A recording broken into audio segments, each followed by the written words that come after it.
सहस्राक्षः सहस्रपात् स भूमिं विश्वतो वृत्वा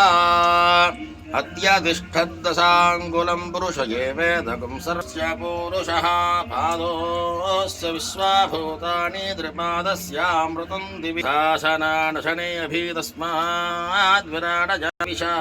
देवा यज्ञमतन् बर्हिः प्रोक्षन्नो पुरुषं जातमग्रताद्विदुस्तस्माद् जायत तस्मादस्वा जायन्त एके च भया सूर्यो जायत मुखादिन्द्रस्याग्निः आदित्यवर्णं तमसास्तु पान्प्रतिहस्ततस्रहातमेवं विद्यरसस्य विश्वभे अन्तः जायमानो बहुधा विजायते तस्य धीरस्य देवासुन्वसे ये ह्रीस्तते रावृणीमहे गातं यज्ञाय गातं यज्ञपतये दैवीः स्वयं